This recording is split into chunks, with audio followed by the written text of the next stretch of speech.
Madame, Monsieur, bonjour ou bonsoir, tout dépend de l'endroit d'où vous nous suivez. Merci donc d'être fidèle au jury du dimanche, de ce dimanche 16 octobre 2022, le JDD qui s'honore notamment de recevoir Monsieur Thierno, ancien ministre de l'Environnement, ancien ministre du Tourisme, de l'Artisanat en charge de l'informel, mais également du secteur privé à l'époque. Ancien député, il a été président de la commission défense et sécurité de l'Assemblée nationale, président aussi de la commission urbanisme. Notre invité est actuellement président du conseil d'administration de la SETER, la société d'exploitation du TER. Thierno a été à l'époque ministre conseiller de Maître Ouad, président du conseil rural à Darou Morti, responsable éminent du PDS à l'époque. Aujourd'hui, il dirige un parti politique, l'Alliance pour la paix et le développement. Il a fait un passage rapide à Bok Gisgis de Pape Diop, mais avant tout, Thierno est une figure de proue du secteur privé national. Il a évolué notamment dans une branche du secteur énergétique. Bonjour, Monsieur le ministre, d'avoir répondu ce dimanche à notre invitation. Merci Hassan de m'avoir invité pour que nous puissions discuter des problèmes du pays. Oui, c'est ça. Il n'y a pas de béquille dans la présentation, j'espère. Non, ça a été bien dit. Très bien. Vous occupez, on l'a dit, un poste important.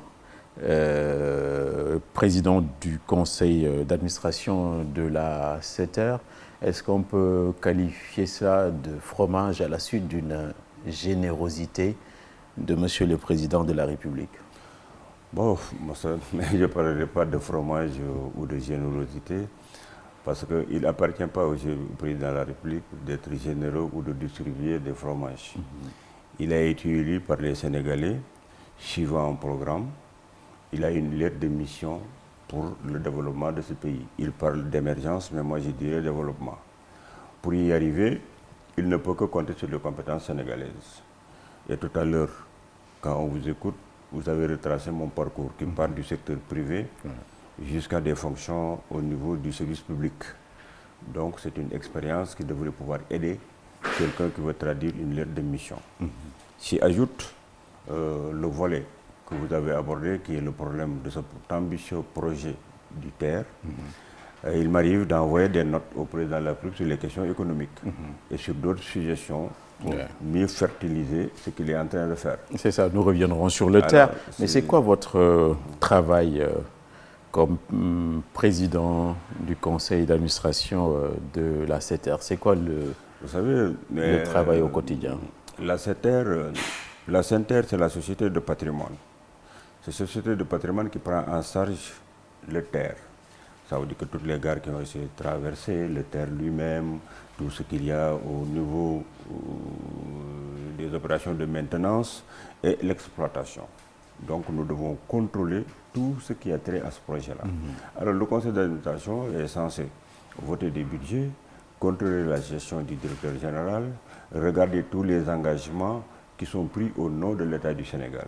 Faire de telle sorte que ce projet, au-delà de servir à la mobilité urbaine, d'accomplir son volet social, rembourse la dette et crée d'autres possibilités d'extension partout ailleurs dans le Sénégal. Ouais, il a été dit que le modèle économique n'est pas fameux parce qu'il n'y aurait pas de rentabilité économique. Il n'y aurait peut-être qu'une rentabilité sociale puisque déjà 10 millions de Sénégalais ont pu voyager à bord de ce TER. Est-ce que vous confirmez qu'il n'y a pas de rentabilité économique? Vous savez, les gens qui parlent de rentabilité, ils font un calcul. Ils regardent actuellement à Dakar combien de passagers prennent le TER par jour. Ils font des multiplications avec les tarifs. Ils regardent le nombre de personnel. Ils font des déductions. Mais vous savez, le problème de la mobilité urbaine, au-delà du volet social, qui est de permettre aux travailleurs de quitter un point A pour aller à un point B en faisant des économies de temps et de ressources, règle d'autres problèmes qui sont les routes que vous avez à faire. Pour que ces routes-là puissent résister Pour que vous puissiez éviter de faire des entretiens routiers qui prennent des milliards, il faudrait qu'il y ait d'autres voies de transport, ça veut dire l'axe ferroviaire. Parce que le terre, c'est sur des rails.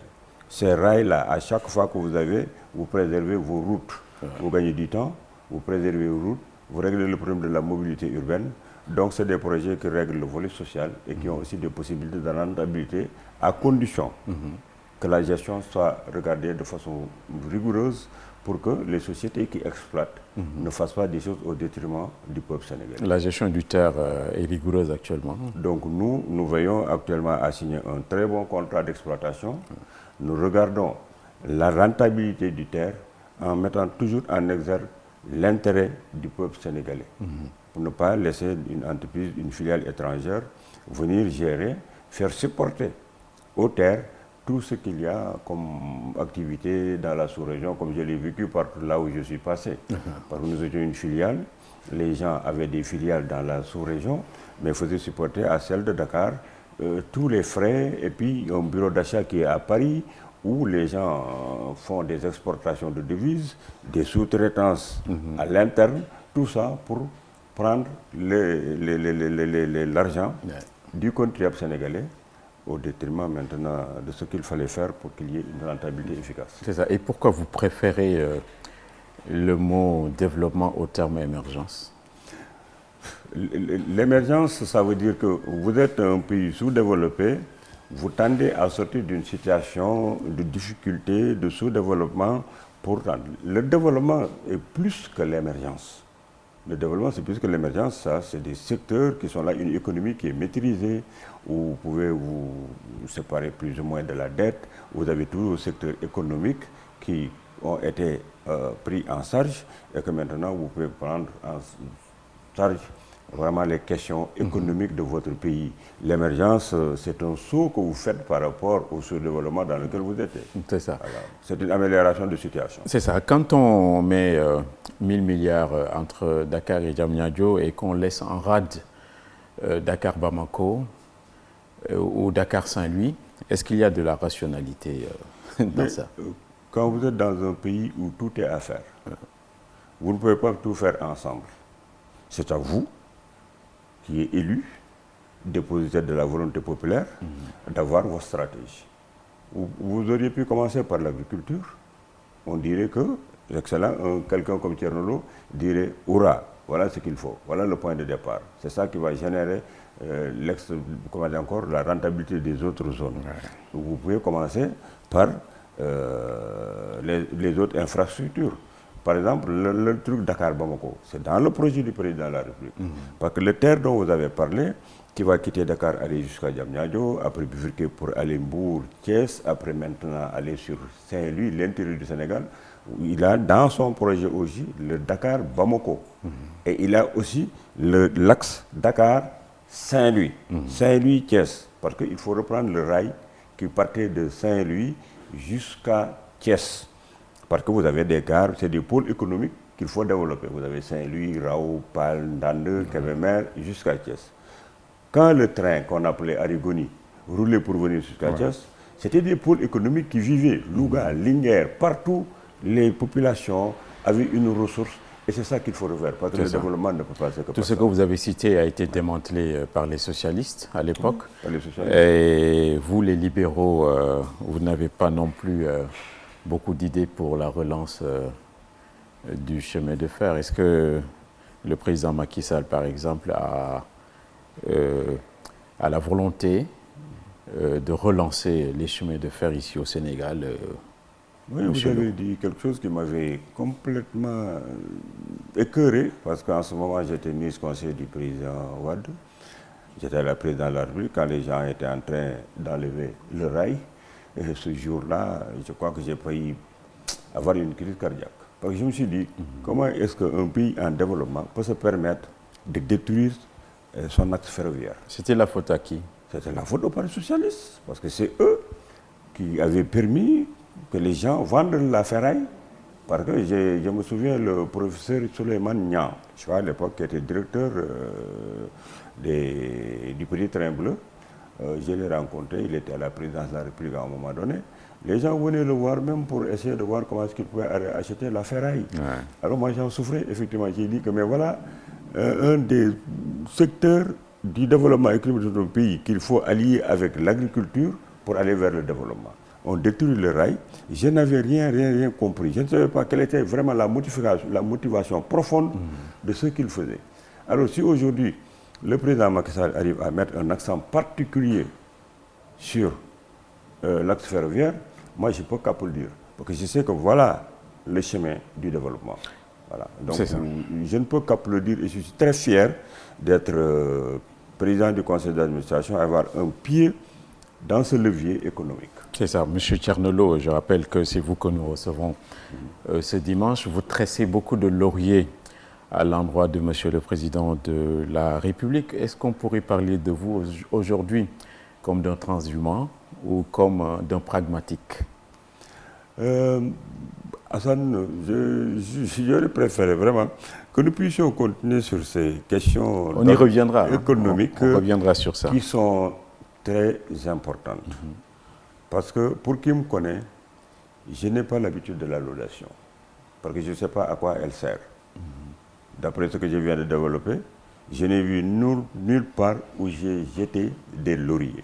J'ai parlé du secteur économique, j'ai parlé du terre, et j'ai déploré le fait que des Sénégalais, des responsables, des décideurs puissent enlever le chemin de fer. Et je vous ai parlé de l'importance du chemin de fer. Et j'ai salué le fait que le président puisse mettre un accent particulier sur le chemin de fer. Je ne vois pas à ce niveau où se trouve la laudation, où se trouve donc, je crois, quelques fleurs que je lui jetterai. Il n'est pas de mes habitudes vraiment d'encenser les gens. Mais j'ai l'honnêteté intellectuelle de reprendre une idée quand elle est pertinente et d'apprécier un choix quand ce choix-là a un critère de rentabilité. Je pense que le chemin de fer et ce que nous sommes en train de dire sont des choses qui permettent le développement de notre pays. C'est ça, oui. Donc on en était le dire, c'est une honnêteté intellectuelle et c'est savoir ce que ça peut apporter. C'est ça, on en était aux infrastructures avec le TR. Pourquoi les libéraux aiment tant sanctifier les infrastructures? Parce que quand on met autant d'argent sur des projets aussi importants comme le TER ou les autoponts, etc., on sacrifie de l'autre côté quelque chose comme l'agriculture. Est-ce que vous, les libéraux, vous avez toujours le sens des priorités? Vous savez, les infrastructures sont très importantes dans le développement d'un pays. Parce que même si vous partez du temps colonial, quand les colons étaient là, vous avez vu qu'ils avaient mis des infrastructures routières parce qu'ils voulaient transporter les productions agricoles, les matières premières vers le port de Dakar pour les acheminer vers la métropole. Donc, ils ont mis les pistes, ils ont fait des routes, ils ont fait le port de Dakar, ils ont mis en place des infrastructures. Ça veut dire que quand nous sommes arrivés, nous avions trouvé des infrastructures mises en place par le colon. Mais qu'est-ce qui s'est passé? C'est-à-dire que nous, même ces infrastructures que nous avions trouvées, nous les avions détériorées, il n'y a pas eu de maintenance et nous avons été obligés de reprendre les choses. Même si vous développez l'agriculture, vous avez besoin de transporter votre production agricole. Vous avez besoin d'avoir des pistes de production. Vous avez besoin donc d'avoir un train, d'avoir des routes, d'avoir des camions qui circulent. Donc si vous ne mettez pas l'accent sur les infrastructures routières et ferroviaires, vous ne pouvez pas connaître le développement parce que vous n'allez pas acheminer vos produits. Vous n'aurez pas de mobilité pour les échanges et tout. C'est pourquoi le président Wade est quelqu'un qu'il faudrait saluer et remercier. Parce que quand il est arrivé, il a mis un accent particulier sur les infrastructures. Il s'est confronté au refus de l'Union européenne, mais il a été très têtu et très tenace et ils l'ont rejoint. Et c'est ça qui a fait que l'Union européenne a pu maintenant accepter de mettre un accent sur les infrastructures pour permettre à l'Afrique de passer de la période coloniale pour prendre en charge son développement actuel. C'est ça, Maître Wade qu'il faut saluer. Maître Wade, je salue pour son courage d'avoir insisté pour qu'on fasse les infrastructures. Et le président Macky Sall, quand il est arrivé, il a assuré la continuité. C'est ça. Parce que le plus gros de son programme, c'est la question des infrastructures. Voilà, Maître Wade que vous saluez et pourtant que vous avez lâché. Mais je n'ai jamais lâché Maître Wade. C'est bien de poser ces questions qui peut-être nécessitent d'être éclaircies. Moi, je suis quelqu'un dont le premier contrat de travail n'a pas été signé sur la base d'un décret présidentiel. Je suis dépositaire de 25 ans de secteur privé, aux fonctions les plus importantes dans une filiale de multinationales. Directeur des services techniques, directeur des services commerciaux, et j'ai repris la multinationale. Vous savez, le groupe Elio Hydro-Québec, qui était à la Sénélec, j'étais dans ce groupe-là. Ces gens ont quitté le Sénégal parce que le président Wade a remis en cause le partenariat que nous avions pour contrôler la Sénélec. Ils ont dit, non, on ne peut pas être dans un pays où vous signez des contrats, on se lève au beau matin, on résilie tout. Ils sont partis et j'ai repris la filiale parce que j'étais un agent technico-commercial qui était sur le terrain, très efficace. C'est pourquoi toutes les cartes m'ont suivi, tout le personnel m'a suivi et j'ai repris la société qui s'appelait Davom, qui était devenue Dametal, pour en faire une société qui s'appelle Sahel Trading SA. C'est de là-bas que le président Wade m'a appelé pour que je puisse venir être son ministre conseiller pour avoir une petite expérience de service public. Retiens bien, Hassan, j'ai gagné plus qu'un ministre conseiller. J'ai gagné plus qu'un ministre d'un département ministériel du Sénégal.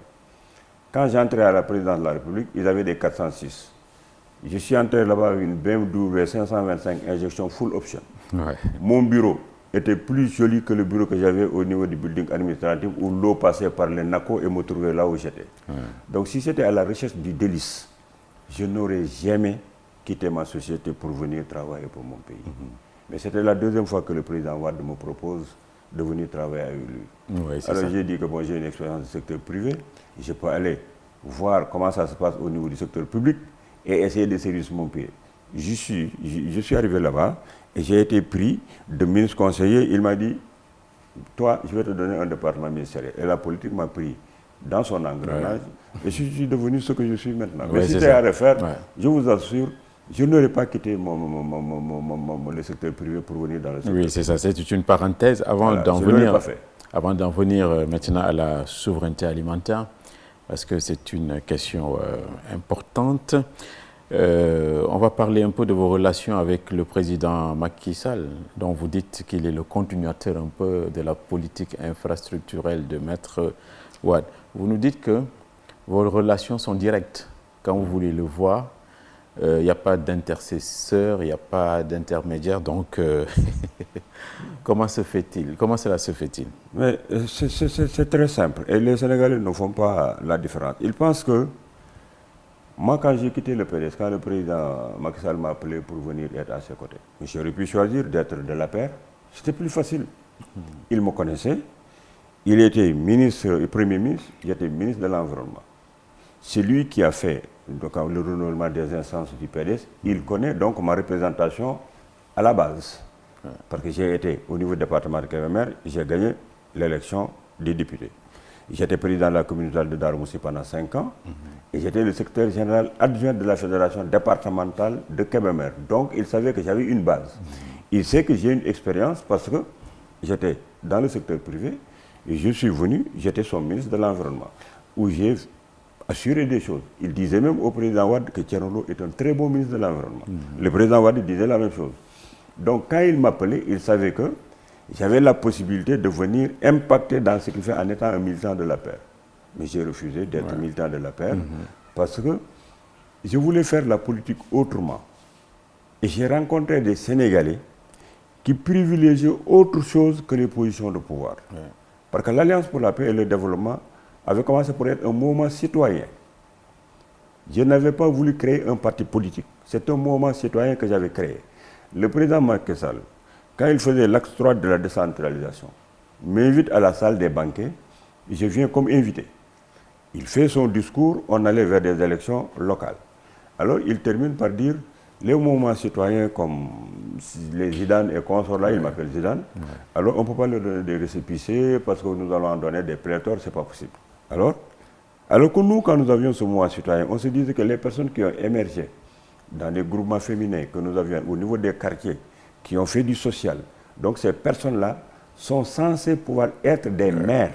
C'est pourquoi nous voulions à partir des mouvements citoyens pour vraiment avoir des maires, des députés et des trucs. Mais quand il a dit qu'il fallait, qu'on ne pouvait pas avoir de récépissé, les camarades se sont réunis et on dit que s'il faut avoir le récépissé pour ça, nous allons créer un parti politique. Ouais. C'est pourquoi nous sommes devenus parti politique. C'est ça, ça on a compris. Donc le président vous appelle... Alors, oui. Alors, donc, si je dis que je n'ai pas d'interlocuteur, parce que c'est lui qui m'a appelé en tant que leader de parti politique pour renoncer à mes ambitions et venir l'assister, féconder ce qu'il est en train de faire, donc pour l'aider à accomplir sa mission. Donc, je ne me vois pas avoir un intermédiaire par qui je passerai. Vous étiez en colère contre son ancien directeur de cabinet, semble-t-il. Non, je n'ai pas de problème personnel, parce que moi qui passe tout mon temps à amener des compétences auprès du président Macky Sall, moi qui attaque des gens à l'intérieur de la majorité présidentielle, en leur disant qu'on ne doit pas trouver des ennemis à un président de la République. Quand vous êtes président de la République du Sénégal, une grande puissance en ressources humaines de qualité, on ne doit pas vous trouver des adversaires, on doit amener des gens qui puissent venir féconder ce que vous faites. On doit éviter aussi les soustractions. Mais il y a des gens qui pensent que le président Macky Sall, c'est leur propriété. Il y a des gens qui ne croient pas en eux-mêmes, qui pensent que quand il y a quelque chose qui brille, cette chose-là va prendre leur place. Le Sénégalais, il a l'habitude de dire que oui, celui-là, si je l'amène, il va prendre ma place. Tant que nous aurons cette conception-là, nous n'aiderons pas les présidents parce que nous allons élaguer des compétences. On va créer des verrous autour des présidents de la République. Et c'est ça que j'ai toujours combattu. Donc, il ne me revient pas de créer des problèmes au président de la République ou de créer des soustractions. Mais je suis quelqu'un qui n'est pas un cagoulard. J'ai l'habitude de dire ce que je pense. Vous parlez du ministre d'État Mahmoud Saleh. Effectivement, j'ai fait une sortie récemment sur lui parce que le ministre d'État Mankeur avait fait une sortie quand Mme Aminata Tall s'était prononcée. Les gens avaient commencé à lui tirer dessus et à tirer sur Aminata. Comme moi je ressemble, j'ai fait une sortie pour dire arrêtez d'attaquer les gens parce que nous sommes dans une société d'expression plurielle. Les gens doivent dire ce qu'ils pensent. Il faut que vous sachiez débattre sans vous battre et que M. Mankeur Ndiaye a des relations avec le président de la République. Aminata Anna ne creuse pas des plaies qui deviendraient des plaies béantes. Laissez les gens s'exprimer et ne trouvez pas des ennemis au président. Donc vous êtes content? Alors, ça je l'ai fait la semaine qui suit, je crois. Bon, moi je suis entré dans Twitter là, je suis tombé sur un poste du ministre d'État Mankeur. Alors qu'il tresse des lauriers à Mahmoud Saleh, qui termine par lui dire « Je suis solidaire, cher camarade ». Alors là, je me suis dit, moi je ne peux pas laisser passer parce que la personne là qui l'a décrite est différente de celle de Saleh que je connais. Parce que Saleh, tout le monde sait que c'est lui-même qui s'est pris comme quelqu'un qui fait des coups d'État. Il a dit coup d'État rampant, coup d'État debout. Et quand il est venu au niveau de la majorité, comme Thierno n'est pas quelqu'un qui passe par certaines portes pour aller atteindre le président de la République ou bien pour être sur des listes au niveau des élections locales et législatives. J'ai un parti qu'il connaît très bien. Il connaît mon coefficient personnel. Mais comme je ne passe pas par cette porte-là, il a fait des choses qui ont trompé le président de la République et qui ont fait que mon parti a été mis à la périphérie, au niveau des élections locales, au niveau des élections municipales. Alors j'ai trouvé que donc, les stratégies qu'il fait, c'est des stratégies de destruction.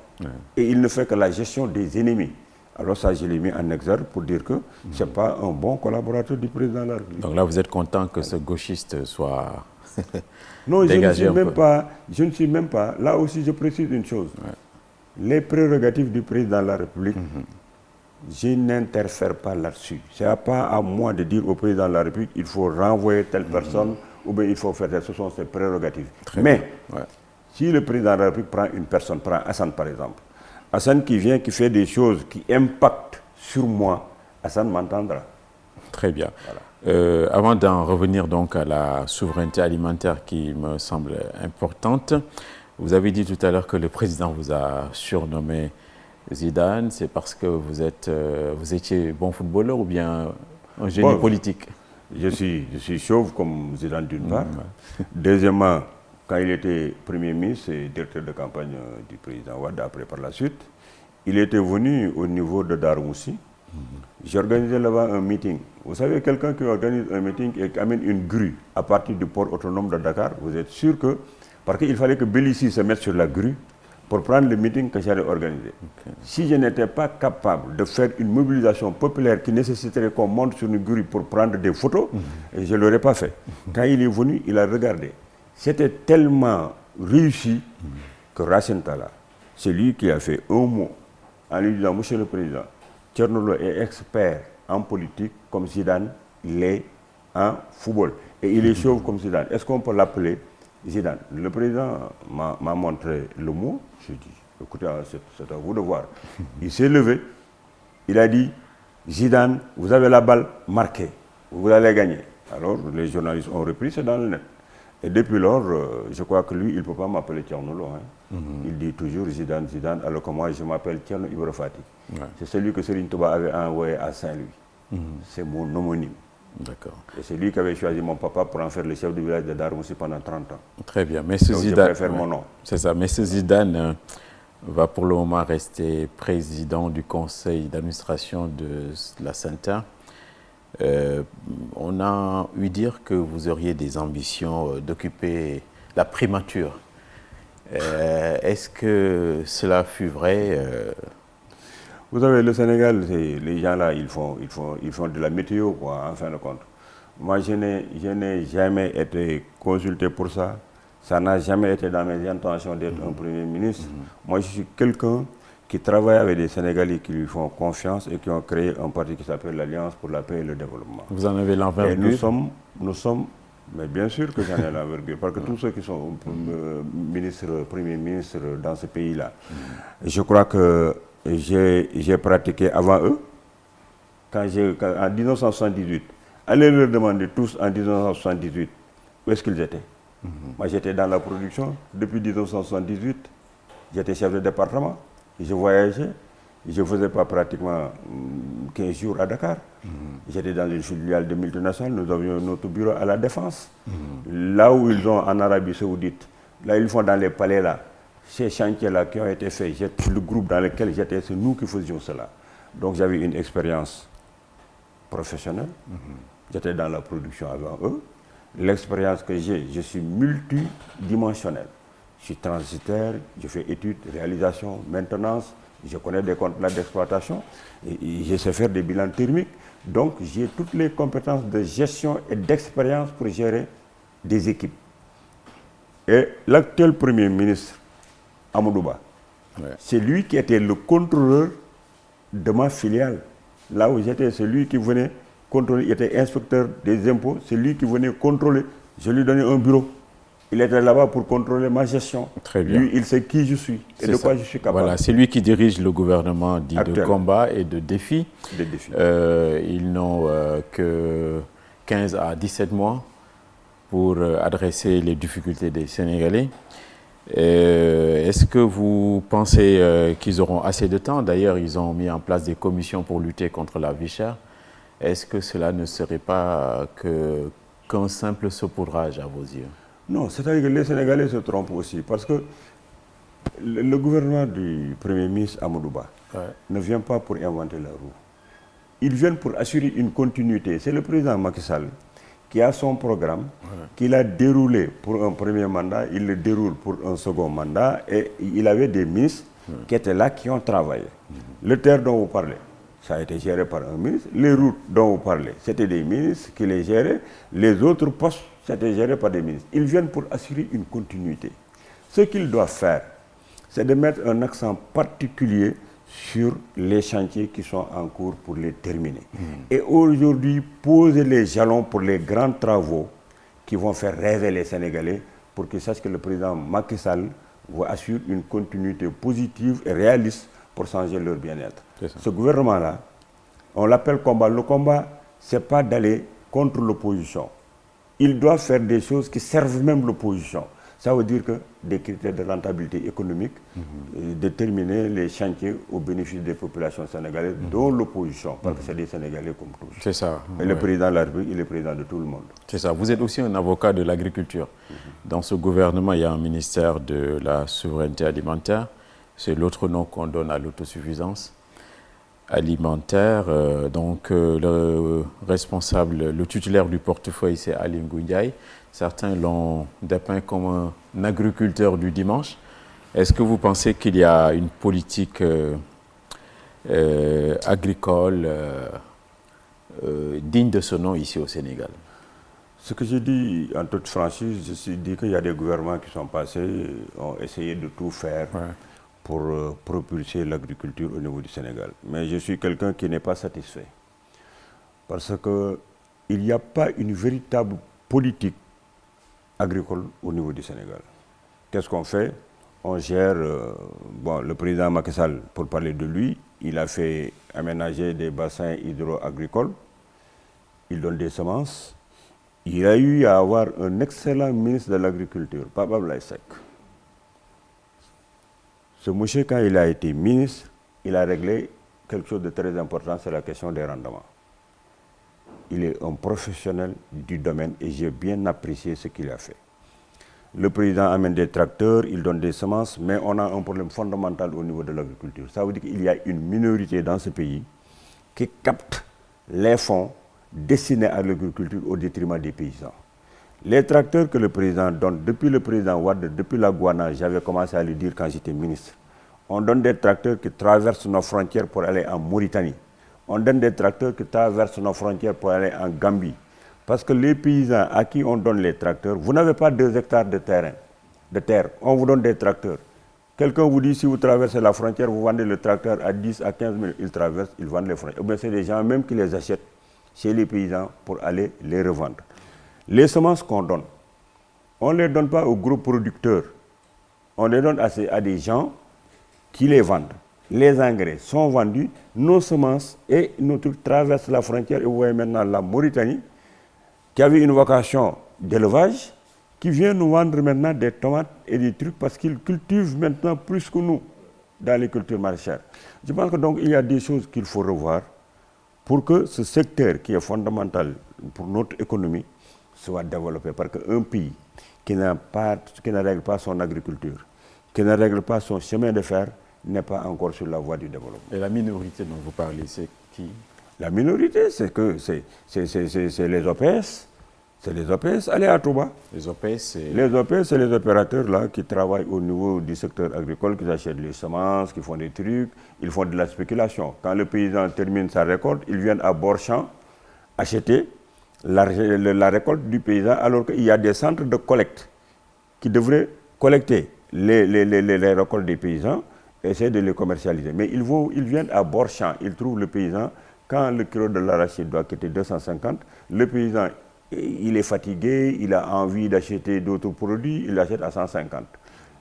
Il amène à Touba, il décortique, il garde. Et après, quand les semences arrivent, ils commencent à revendre, ils font de la spéculation. Ces gens-là, ils achètent aussi les engrais, les bons, qu'on donne aux paysans. Quand vous ne cultivez pas, on vous donne de l'engrais. Qu'est-ce que vous faites? Vous allez vendre. On vous donne des semences. Vous ne cultivez pas, allez vendre. Faites quelque chose.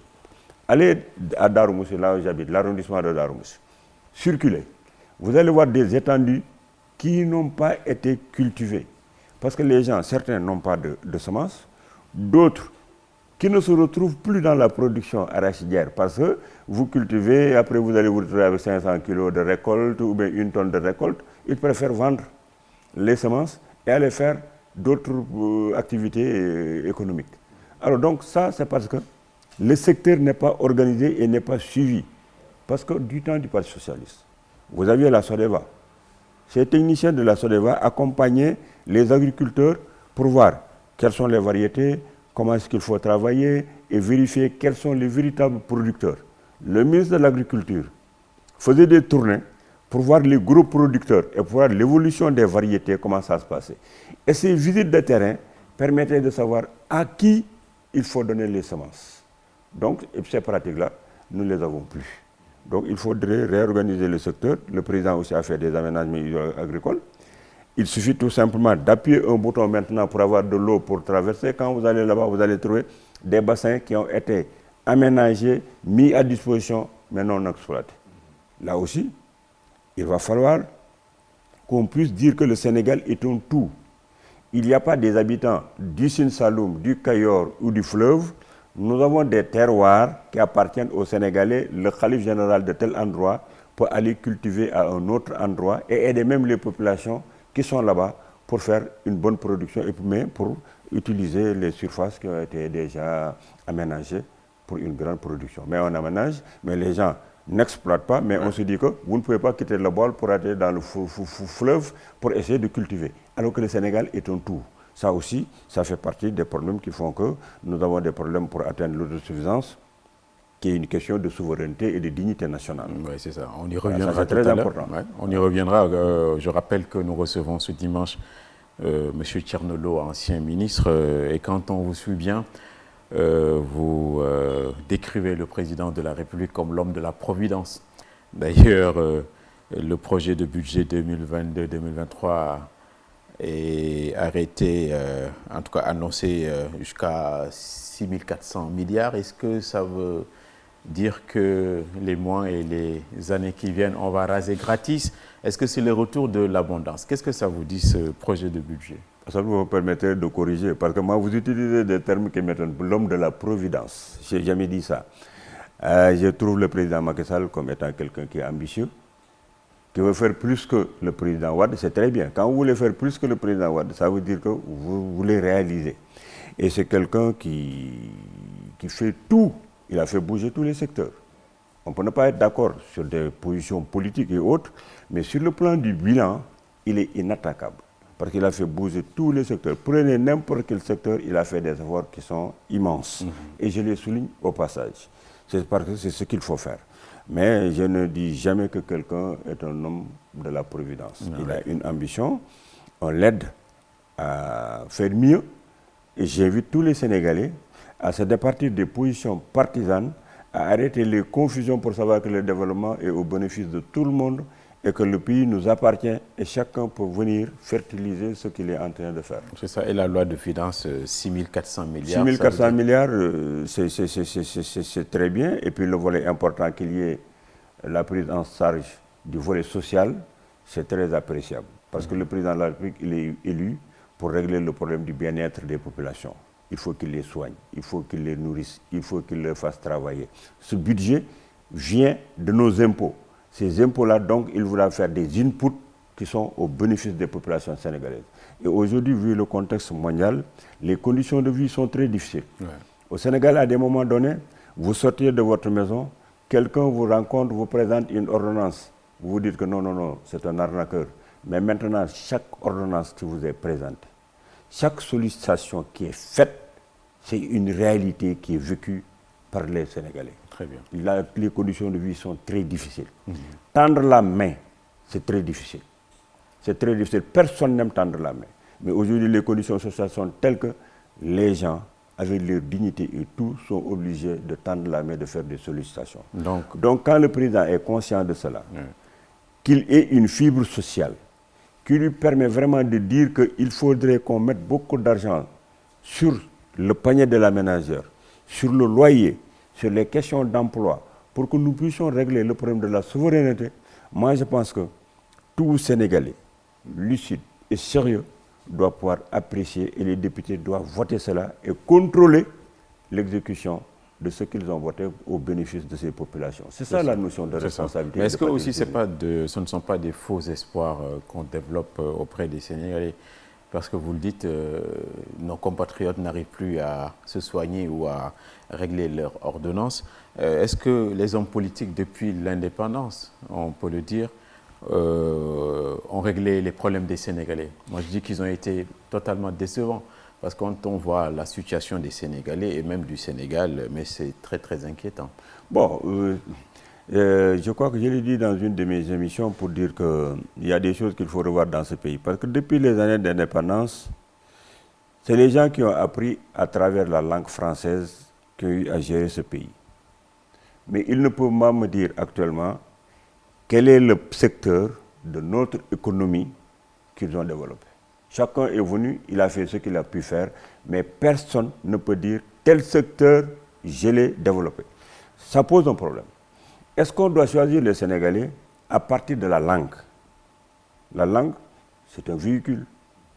Mais il y a certains de nos parents qui sont partis des Dara, qui sont sortis, qui ont appris le Coran, la langue arabe, mais qui sont venus, qui ont fait une économie que nous devons très bien regarder. Vous quittez les Dara, Vous venez à Dakar, vous avez des sous-vêtements que vous portez par vos bras. Vous faites les tours, ce sont des marchands ambulants. Ils vendent des sous-vêtements. Un beau jour, vous venez, vous les trouvez, ils quittent la rue pour être autour d'une table.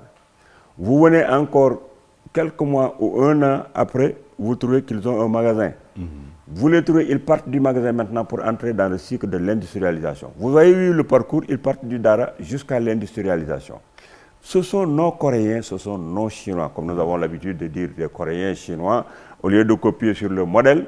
Alors, on ne regarde pas comment est-ce qu'ils ont fait pour se développer.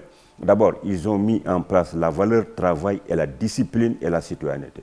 Ce sont des critères qui manquent chez nous, c'est des tares que nous portons qui ne permettent pas d'aller vers l'émergence, pour ne pas parler de développement. Ouais.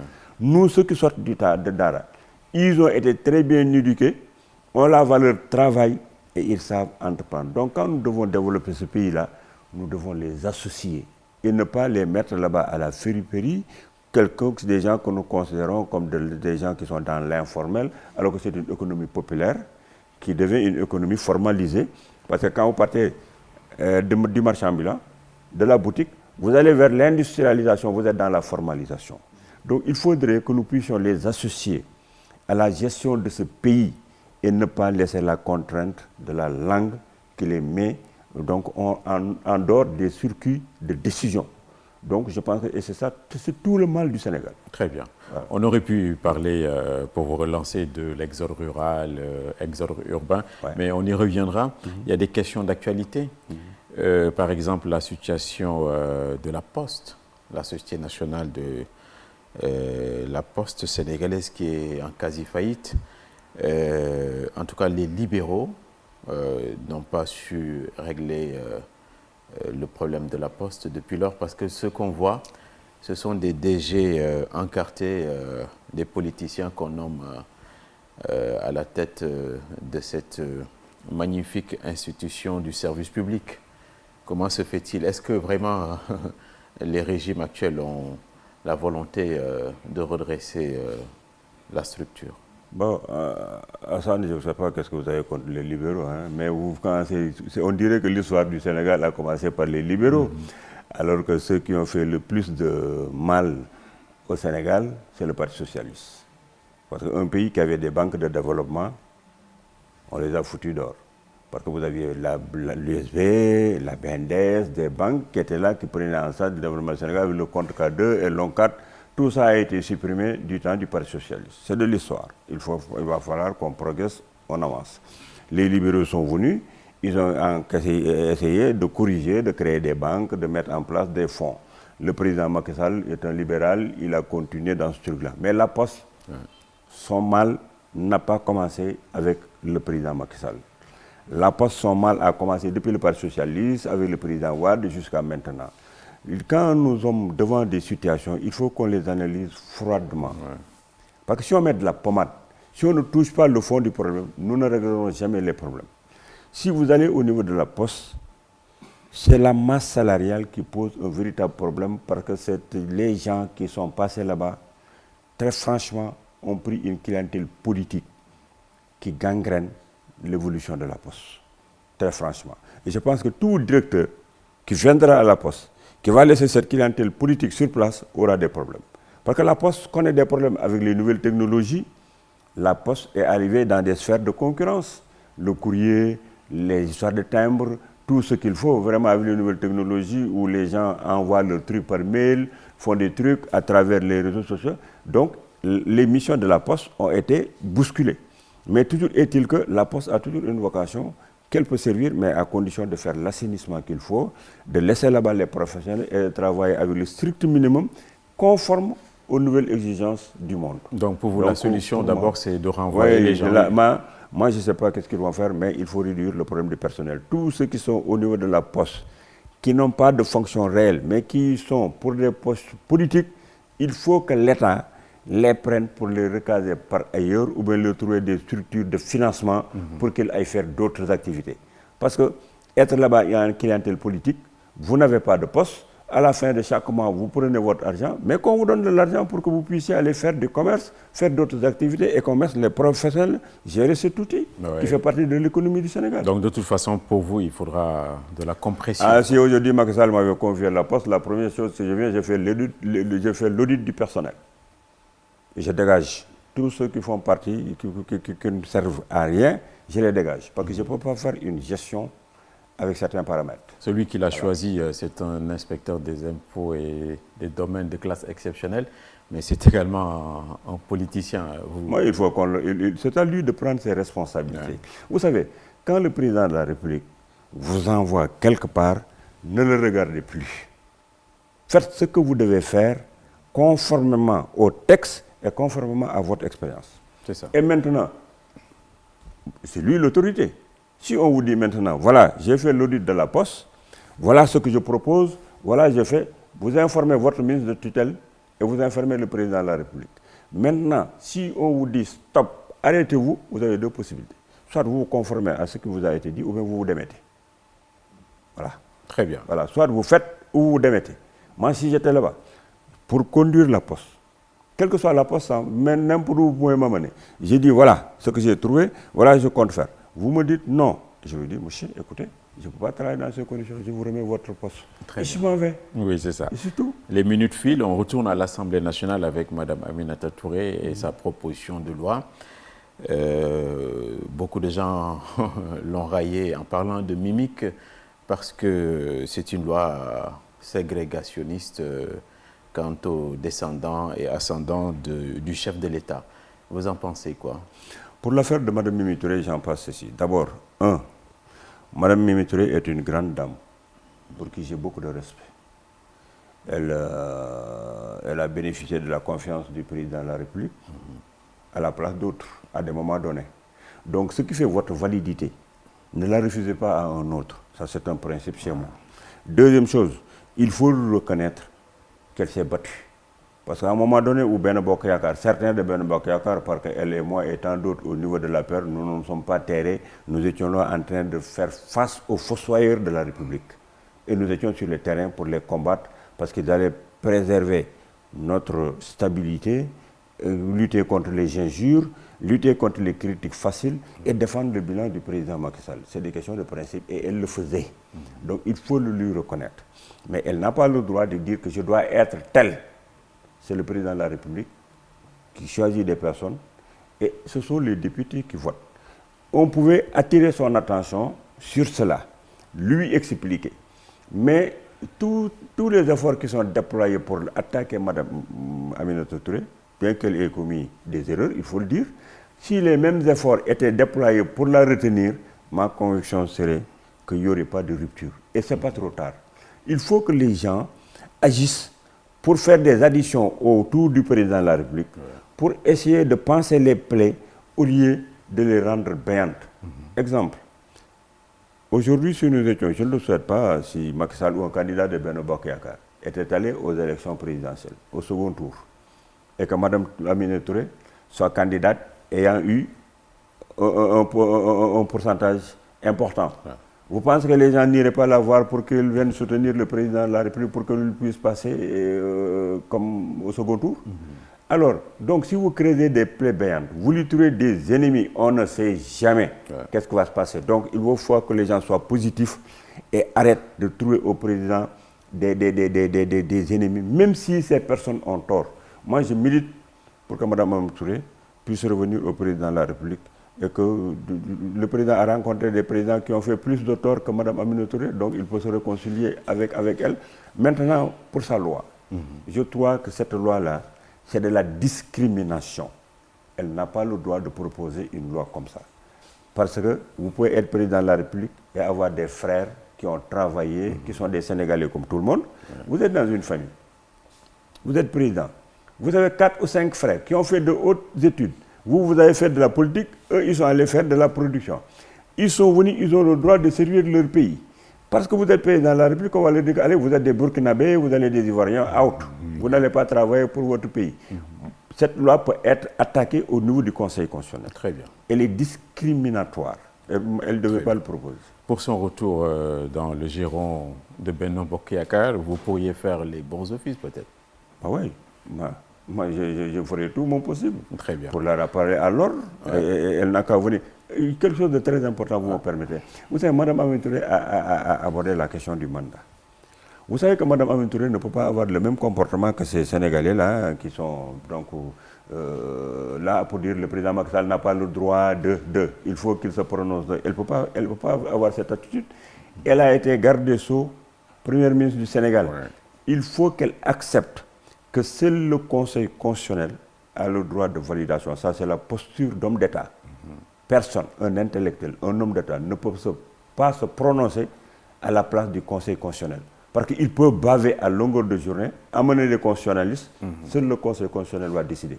Elle peut être contre le mandat du président Macky Sall, mais elle ne peut pas décider. Elle va écouter le constitutionnel. Et ma conviction profonde est que si le président Macky Sall déposait une candidature au Conseil constitutionnel, si la candidature est validée, Mme Aminata Touré va être d'accord. Si elle est invalidée, elle sera d'accord. Elle ne pourra pas aller à l'encontre de la décision du Conseil constitutionnel. Très bien. Donc il n'y a pas de débat. Voilà, il nous reste moins de 2 minutes. Voilà. Vous-même, vous ne songez pas à candidater à l'élection présidentielle de 2024, non? Mais c'est Dieu qui décide du sort des gens. Le président Macky Sall, personne ne dit, il ne pouvait pas penser qu'il serait président de la République du Sénégal. Si Dieu décide que demain, je devrais être à la magistrature suprême, je ne saurais même pas comment il va le faire et par où je dois passer. Mais maintenant, ce qui m'intéresse, je suis en train... Vous avez le charisme pour ça? C'est aux Sénégalais de voir. Moi, je ne peux pas me juger. En tout cas, j'ai mes principes que je défends et je fais de mon mieux pour pouvoir regarder les Sénégalais et pour pouvoir faire de telle sorte que mes enfants, demain, ne souffrent pas de ce que j'ai fait parce qu'il y a le net, il y a des choses qui vont se raconter. Et je voudrais que mes enfants, comme ils ont été fiers de moi quand j'étais dans le secteur privé et comme ils sont fiers de moi parce que je ne traîne pas de casserole, je n'ai pas pris le foncier des Sénégalais, je n'ai pas pris leur argent et mon premier contrat de travail n'a pas été signé sur la base d'un décret présidentiel. J'ai des enfants qui sont fiers de leur papa et je voudrais qu'ils continuent à garder cette fierté-là. Vous pourriez être le Zidane des présidents, qui sait? Dans le Zidane. Les chefs d'État. Très bien. Vous devez être avec quelqu'un pour gérer encore le pays. Oui, ça. Le temps est épuisé. Peut-être, on vous a entendu dire que les Sénégalais iraient vers des jours ou des lendemains difficiles compte tenu du coût de la vie, des guerres qui se passent ailleurs. D'ailleurs, votre parti s'appelle le Parti de la paix et du développement. Pourquoi vous dites ça? La vie va être de plus en plus compliquée, plus chère. Qu'est-ce qui vous fait dire? Oui, il y a d'énormes problèmes actuellement que je vis. Je subis une torture pernicieuse vu la façon dont le pays se dirige et le comportement de nos concitoyens. Vous savez, dans ce pays, le débat est mort. Les sachants sont mis à la périphérie. Et vous ne pouvez pas développer un pays sans la tête, sans le savoir. On ne prend pas le temps pour réfléchir sur le contexte mondial. On ne fait que de la politique. On ne parle pas de questions économiques. On ne parle pas d'emploi. On ne fait rien. Les gens sont devenus méchants. On marche par le cœur et non par la raison. On se regarde en chien de faïence. On dirait que nous ne sommes pas des musulmans. On ne partage pas le même terroir qui est le Sénégal. Donc, on s'entre-déchire. Et certaines personnes veulent contrôler le pays, une minorité qui ne sait qu'injurier, qui a des comportements de terrorisme intellectuel et tout. Donc ce peuple a besoin d'un réarmement moral et intellectuel pour que nous puissions prendre en charge l'avenir de ce pays parce que le contexte mondial actuel va créer des conditions beaucoup plus difficiles. Donc il faut plus de générosité, de solidarité et que nous puissions savoir que nos contrats dans ce monde sont des contrats à durée déterminée. Où sont les Ousmane Tanor Dieng? Où sont les Djiboka? Où sont les Dansokho? Ils sont partis. Mais les Sénégalais, ils pensent que c'est l'autre qui part, ce ne sera jamais mon tour. Et tout ce que vous faites ici, sur ce qui appartient aux Sénégalais, l'intérêt général, le patrimoine commun, vous allez rendre compte à Dieu. Donc il faudrait que nous soyons plus sereins, que nous puissions savoir que c'est l'intérêt général qui doit nous préoccupés au détriment de nos intérêts particuliers. Très bien. Merci beaucoup, M. Thierno Lo. Nous allons terminer avec ces paroles qui nous transcendent. Merci d'avoir répondu à JDD ce dimanche. Merci, je vous remercie. Merci également à toute l'équipe technique qui nous a accompagnés ainsi que les journalistes qui vont assurer la retranscription dans les différents supports. Merci de rester fidèle à la radio mais également à la télévision et bon dimanche.